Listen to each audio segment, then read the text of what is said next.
श्री स्वामी समर्थ. पाहूनही दुर्लक्ष करूच नकोस. जर का आजचा हा स्वामी संदेश ऐकला तर तुम्हाला स्वामींची कृपा होणार. पुढच्या क्षणाला तुमचं सर्व दुःख संपून जाणार. ऐकून घे, भाग्यवंत ठरशील. अरे बाळा, आज स्वामींसाठी संपूर्ण संदेश ऐकूनच जा. आजचा संदेश तुमच्यासाठी खूप खास असणार आहे. तुला काहीतरी खास गोष्ट सांगणार आहे. बाळा, स्वामी म्हणतात मी सोबत आहे. तुम्ही फक्त हसतमुख चेहऱ्याने वावरा आणि म्हणा मी ठीक आहे. कारण इथं कोणालाही तुमची कदर नाही आणि कोणाच्याही दुःखाविषयी कोणाला सहानुभूती नाही रे. स्वामींचा आशीर्वाद प्राप्त करून घेण्यासाठी तुला माझ्यावर विश्वास असेल तर आत्ताच सबस्क्राईब करून लाईक कर. तू स्वामींचं बाळ आहेस असं लिही आणि आपल्या स्वामी कुटुंबात सहभागी हो. हा संदेश खास तुमच्यासाठी. खूप काही गोष्टी अचानक घडत असतात. ज्या अनुभवात तुम्हाला भीतीचा सामना करावा लागतो, तोच अनुभव तुमची शक्ती, धैर्य आणि आत्मविश्वास वाढवत असतो. तुमचे विचार सरळ असले ना, मग आयुष्यात येणारी वळणं कितीही वाकडी तिकडे असली तरी काही फरक पडत नाही. तुम्हाला प्रत्येक अडचणीत न शोधताही मार्ग आपोआपच सापडतो. अरे, अपत्याला वाढवताना प्रत्येक स्त्री काही प्रमाणात आपल्या नवऱ्याची आई होत असावी. कायम जीव टाकावा अशा पात्रतेचा नवरा लाभला तर दिवसाचे किती क्षण ती नवऱ्याचा अपत्यासारखाही सांभाळ करते. ते कोणत्याही पुरुषाला कळायचं नाही. तुमची किंमत आणि महत्त्व तेव्हाच कळत असते जेव्हा तुमची जास्त गरज असते. तुझं कल्याण करण्याकरताच स्वामी माऊली आहेत सर्व ठाई. फिरे अनेक क्षेत्र ते अक्कलकोट पायी पायी.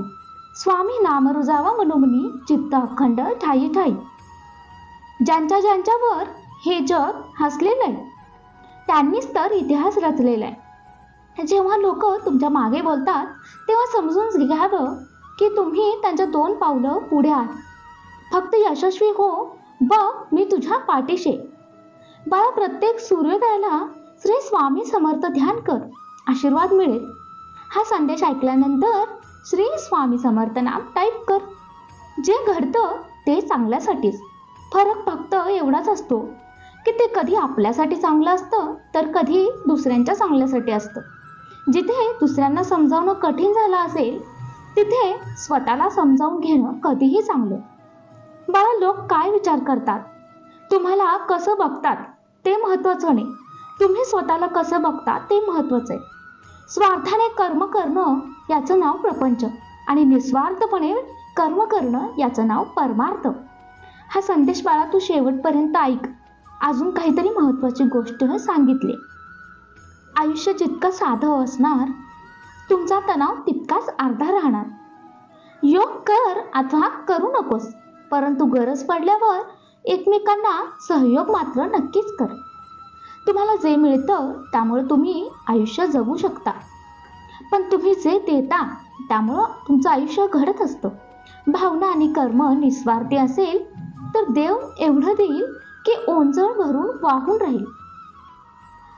विचार कुठूनही घ्यावेत, पण ते घेताना पारखून घ्यावेत. अडथळा काय क्षणिक असतात, पण त्या क्षणात खचून न जाता धीरानं उभं राहणं हेच खरं आयुष्य आहे. जर स्वतः घडलास तर इतरांना घडवलास. स्वामी म्हणतात, कडू लिंबाच्या पानांना तुम्ही कितीही दह्यात किंवा साखरेत मिसळा परंतु ते कडूच राहतं. तसंच दुष्ट व्यक्तीला तुम्ही कितीही ज्ञान द्या तरी त्यांची दुष्टता ते सोडत नाही. बाळा, सहमत असेल तर लगेच हो आहे म्हणून सांगायला विसरू नको. स्वामींच्या मार्गदर्शनानुसार चालत आहेस तर बाळा काळजी करू नकोस. तुला आहे खास माझा आशीर्वाद. बाळा, ज्यावेळी हा संदेश शेवटपर्यंत ऐकणार आहेस बघ तर स्वामी लीला सांगणार आहेत. तुझे कष्ट आता संपणार आहेत. हा संदेश पुढे शेअर करताच अशक्यही शक्य होणार आहे. तुम्हाला पॉवरफुल बनायचंय. यासाठी नाही की तुम्हाला कोणावर दबाव टाकता येईल, पण यासाठी की कोणी तुमच्यावर दबाव टाकू शकणार नाही. तुमचा मान सन्मान करेल, अपमान करणार नाही. येणारी परिस्थिती आणि वेळच कारणीभूत असते जी तुम्हाला खचायला भाग पाडत असते. पण तुम्हाला विश्वास असेल स्वतःवर तर स्वामींवर तर शून्यावर शून्यातून घडेल चमत्कार. जर का सहमत असाल तर हा संदेश पुढे परिवारात शेअर कर. अरे नेहमीच तू माझे आभार मानत असतोस, पण आज मी तुझे आभार मानतो बाळा, कारण तू तुझा वेळ देऊन शांतपणे ऐकून घेतलंस. बाळा, आज लोकांच्या बोलण्यात गोडवा असला यावरून कधी लोकांचं मन ओळखू शकत नाही. मोराला बघून कोणाला वाटेल का की मोर साप पण खातो? माणसांच्या स्वभावावर कुठलं औषध नाही. नारळाला डोळे असतात पण त्याला पाहता येत नाही. कपाला कान असतात पण त्याला ऐकू येत नाही. टेबलाला पाय असतात पण त्याला चालता येत नाही. बाटलीला तोंड असतं पण बोलता येत नाही.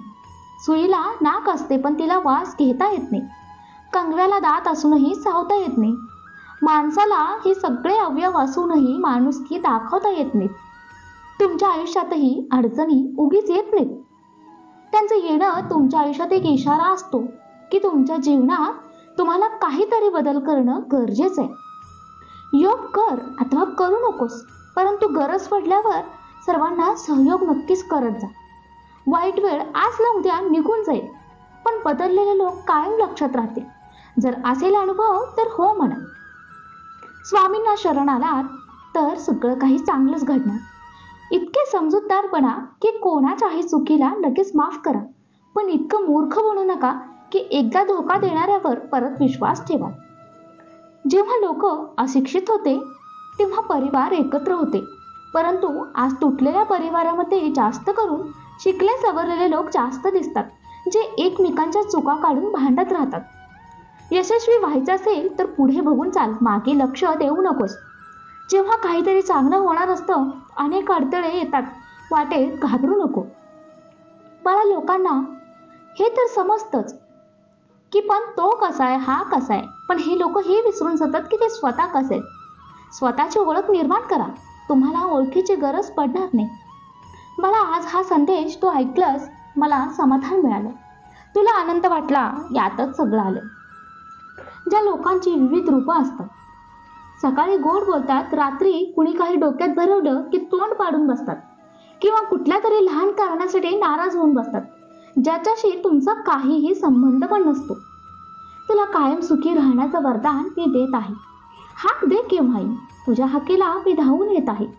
जे सत्य आहे तुझ्या हिताचं आहे तेच मी तुला सांगत आहे. हो असेल तर सांग, मी सहमत आहे. जाता जाता एवढंच सांगेल, मी परत येईनच, पण बाळा नेहमी लक्षात ठेव, प्रामाणिकपणा आणि खऱ्याला मी कायम सोबत आहे. खोटेपणा असेल तर मात्र तू एकटाच आहेस. शब्द माझे तुझ्या आठवणीत ठेव, फक्त नीतिमत्ता साफ ठेव. काळजी करू नकोस, मी आहे, फक्त तुझा मार्ग चालत राहा.